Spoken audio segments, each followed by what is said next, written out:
কাজে কোনো মিল পাই নেই। নির্বাচনের দিন সম্পর্কে আপনাদের সবাই জানা আছে যে EVM এ নির্বাচন অনুষ্ঠিত হয়েছিল। সেখানে বিভিন্ন পত্রিকা রিপোর্টে আগের থেকেই 30% ভোট গ্রহণ করার বক্তব্য এসছে। বিভিন্ন কেন্দ্রগুলি দখল করার, বিভিন্ন কেন্দ্রের থেকে এজেন্টকে নামিয়ে দেয়া, বিভিন্ন কেন্দ্র অবৈধভাবে ভোট দেয়া চিত্র আমরা মিডিয়ায় দেখেছি। এমনকি আমি এখন প্রার্থী, আমার উপর আক্রমণ করতেও তার কোনো অবস্থাতেই পিছপা হয়নি। আমি তৎকালীন সময় পুলিশ কমিশনার এবং এখানে যে নির্বাচনের দায়িত্বে ছিলেন, আমরা তাদের কাছে অভিযোগ দিয়েছিলাম। কিন্তু দুঃখজনক বিষয় হলো এই, তারা রিসিভ কপিটা পর্যন্ত আমাদেরকে দেয়নি।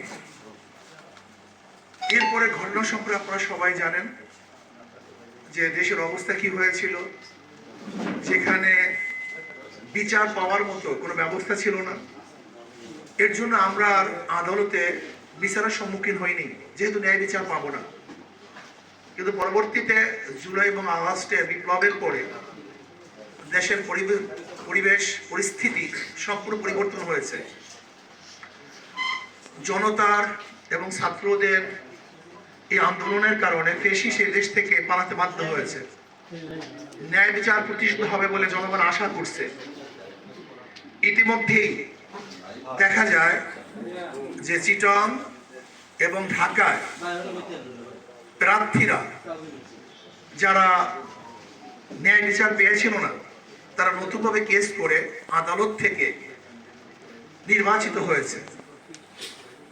যখনই ঢাকা এবং চিটাগংয়ে আদালত সেকেন্ড যে ছিল তাকে মেয়র হিসেবে ঘোষণা দিয়েছে, তখনই বাংলাদেশের উৎসুক জনগণ, এমনকি বরিশালের নাগরিকরা, আমাদের শ্রদ্ধাভাজন আমির সহ সবাই আমাকে পরামর্শ দিয়েছে, নির্দেশ করেছেন যে আমরাও যদি আদালতে মামলা করি তাহলে ইনশাআল্লাহ অবশ্যই আমরা ন্যায় বিচার পাব।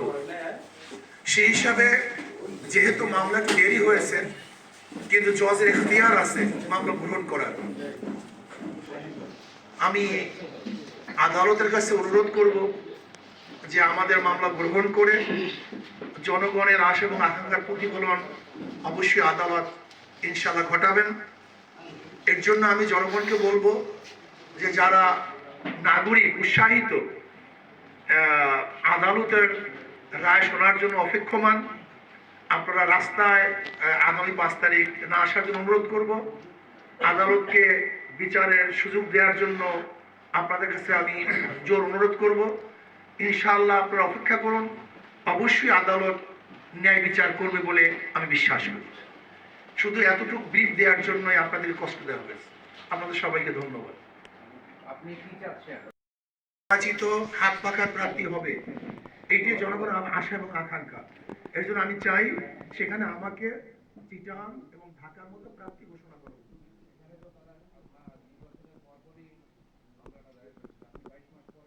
সেটা বলছি যে আমার তামাদি হয়ে গেছে এবং তামাদি উত্তরণের এখতিয়ার জজ সাহেবের আছে।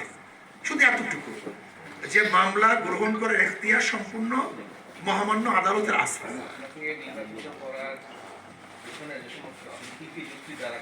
দেখেন, চিটাগংয়ে এবং ঢাকা কোন এভিডেন্সের ভিত্তিতে রায় দেওয়া হয়েছে সেগুলো আমাদের কাছে আছে, আমরা সেগুলো নিয়ে এসেছি। আমি মনে করি তাদেরকে যেই ভিত্তিতে রায় দেওয়া হয়েছে তার চেয়ে অনেক বেশি এভিডেন্স আমাদের কাছে আছে, আমরা দাখিল করছি।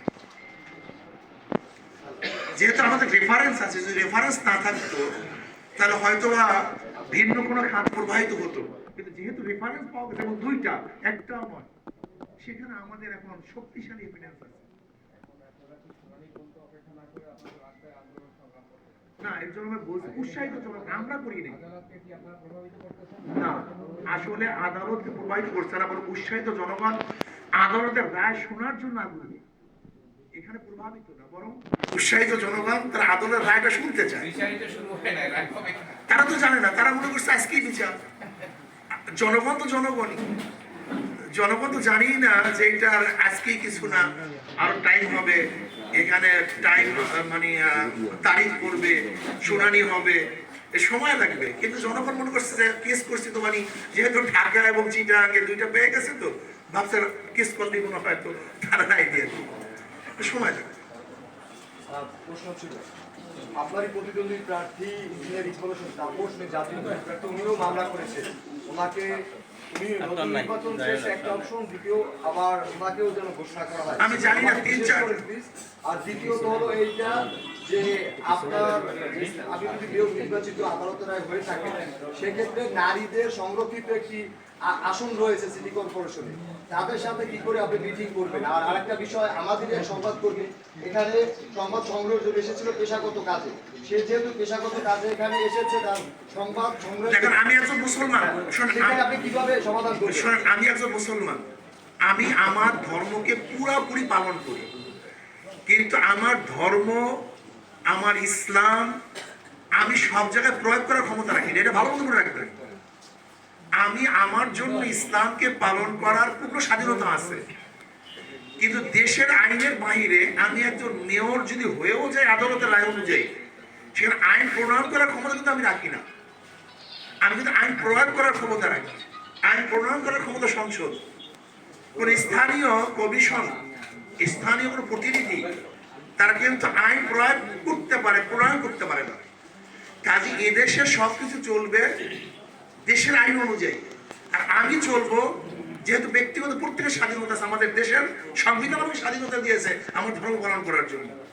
এই জন্য আমি পর্দা করি, যেখানে আমি পর্দা করতে পারি, এটা আমার এখতিয়ার, কি কথা ঠিক না? কিন্তু যেখানে রাষ্ট্র যাকে যে অনুমতি দিয়েছে সেখানে আমার বাধা দেওয়ার এখতিয়ার। তাহলে আমার সংবাদ ব্যাস, এখানে তো আর রাষ্ট্র না, এটা তো রাষ্ট্র না, এটা রাষ্ট্র। ব্যাস, পেশাগত সবাই পালন করতেছে, খবরটা গেলেই যথেষ্ট।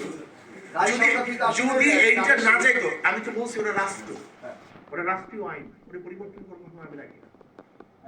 আমার একটা ছোট্ট প্রশ্ন, আপনারা বলতেছেন যে শেখ হাসিনা সরকারের নির্বাচন অবৈধ নির্বাচন, আপনারা বলতেছেন যে অবৈধ সরকারের অবৈধ নির্বাচনে, অবৈধ সরকারের অবৈধ নির্বাচনে কেন আপনারা যে আমি তো তাইটাই বলছি, যখন আমাদের পক্ষে রায় আসবে তখন তো প্রমাণিত হলো নির্বাচন চান? না না, যদি যখন রায় আসবে তখন তো প্রমাণিত হবে যে আসলে তার নির্বাচন ছিল অবৈধ, সে ঠিক মতো রেজাল্ট দেয়নি। এইটি তো আমি চাই, আদালত যখন আমাদের পক্ষে রায় দিবে তখনই তো বাস্তবায়ন হবে এবং শক্তিশালী হবে তার নির্বাচনটা ছিল প্রহসনমূলক।